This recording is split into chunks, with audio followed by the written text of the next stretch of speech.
व्यवहाराचं तुम्ही काय करणार आहात पालकमंत्री म्हणून हा प्रश्न लोकांनी विचारला. लोक खड्ड्यात पडून मृत्यू पावतायत. आहे की ज्या प्रधानमंत्र्याची MA ची डिग्रीच खोटी आहे, बनावट आहे, त्या सगळ्या प्रधानमंत्र्याची पिलावळ खाली आहे.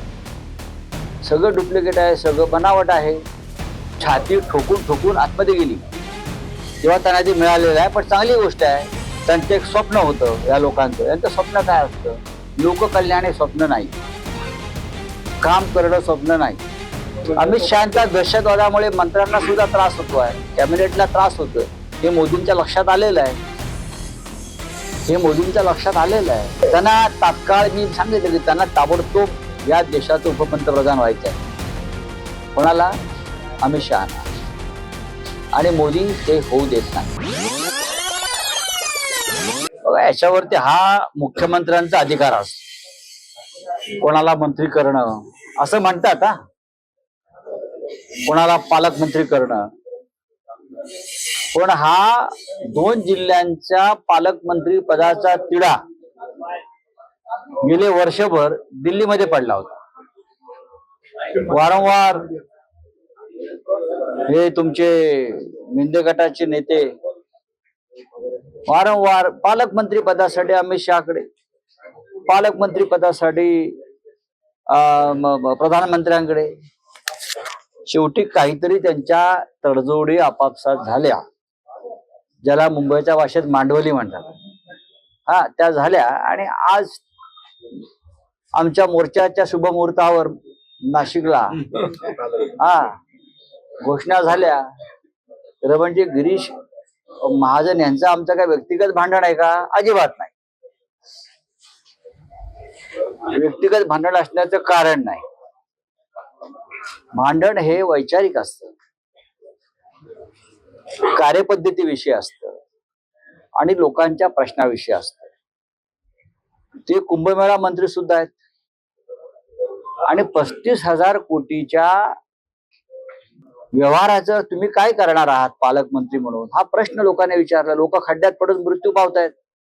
10 लोक या नाशिकच्या खड्ड्यात पडून त्यांचा मृत्यू झाला. 500च्या वर लोक इस्पितळात जायबंदी झालेले आहेत. आता पालकमंत्री म्हणून तुम्ही काय करणार आहात? पालकमंत्री म्हणून तुम्ही या 10 लोकांच्या कुटुंबियांना 1-1 कोटी रुपये नुकसान भरपाई देवेंद्र फडणवीस राज्याचे मुख्यमंत्री यांच्याकडनं मंजूर करून आणणारच का कॅबिनेटमध्ये?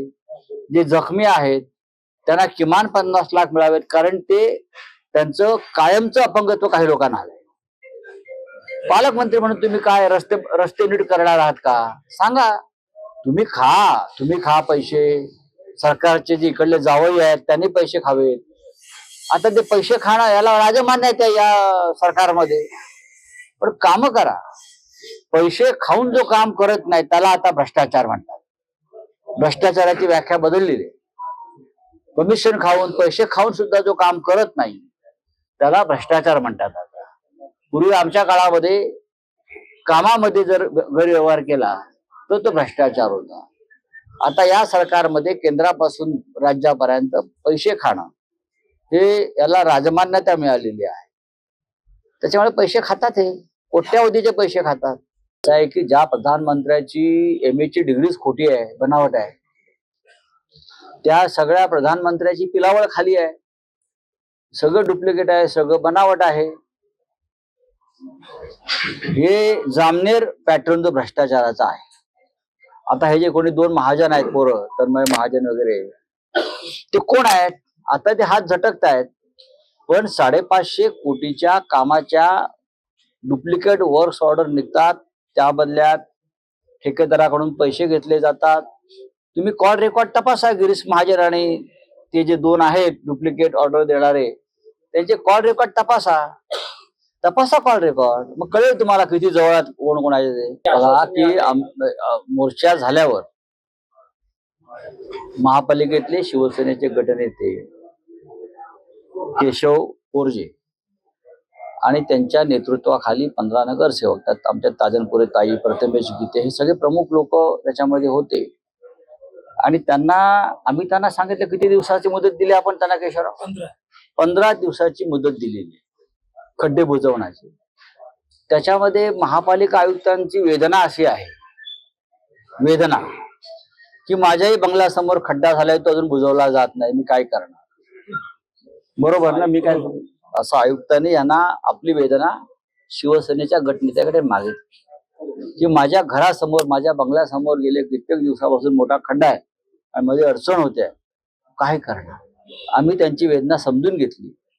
जर महापालिकेला तो खड्डा भरता आला नाही आमच्या आयुक्तांचा, तर शिवसेना पुढाकार घेईल आणि महापालिका आयुक्तांच्या समोरचा जो खड्डा आहे तो केशवराव पोरजे, ताई, प्रथमेश गीते, हे जे महापालिकेतले लोक आहेत ते आम्ही आमच्या पद्धतीने खड्डा भरून देऊ त्यांना. महापालिकेचे आयुक्त आहेत, त्यांना जमत नाही, आम्ही करू. छाती ठोकून ठोकून आतमध्ये गेली तेव्हा त्यांना ते मिळालेलं आहे. पण चांगली गोष्ट आहे, त्यांचं एक स्वप्न होतं या लोकांचं. यांचं स्वप्न काय असतं? लोककल्याण हे स्वप्न नाही, काम करणं स्वप्न नाही. ज्या जिल्ह्यामध्ये जास्त मलिदा आहे तिकडलं पालकमंत्रीपद मिळावं आणि त्यासाठी हे एकमेकाच्या छातीवर बसले. आपण रायगडच्या पालकमंत्रीपदासाठी किती मारामारा झाल्या तटकरे आणि गोगावलेमध्ये. आता म्हणतील आमचं काही नाही, आम्ही आता मोदी प्रमाणे घट्ट मिठ्या मारतो एकमेकांना. तसं नाहीये ते, हे सोपं प्रकरण नाहीये. नाशिकमध्ये दादा भुसे यांना पालकमंत्रीपद हवं होतं, छगनराव भुजबळांना पालकमंत्रीपद हवं होतं. असे अनेक लोक इथे आहेत ज्यांना पालकमंत्री, नरहरी झिरवळांना पालकमंत्रीपद हवं होतं इकडलं. चांगलं आहे, मोदींनी त्यांना परत सांगितलेलं आहे तुम्हाला केंद्रात यावं लागेल. मी माझ्या मताशी ठाम आहे. मोदींनी त्यांना परत एकदा सुचवलेलं आहे की राष्ट्राचा विचार करा, नेशन फर्स्ट, राष्ट्र प्रथम. हे जे भारतीय जनता पक्षाचं धोरण आहे राष्ट्र प्रथम, तर त्या मोदी साहेबांनी राज्याच्या मुख्यमंत्र्यांना सांगितलंय की देवेंद्रजी, राष्ट्र प्रथम, राष्ट्रातलं महत्वाचं खातं आम्ही तुम्हाला देणार आहोत, शिक्षण खातं. पण जोपर्यंत अमित शहा आहेत मंत्रिमंडळात तोपर्यंत कोणीही राज्यातला महत्वाचा माणूस दिल्लीत यायला तयार नाही.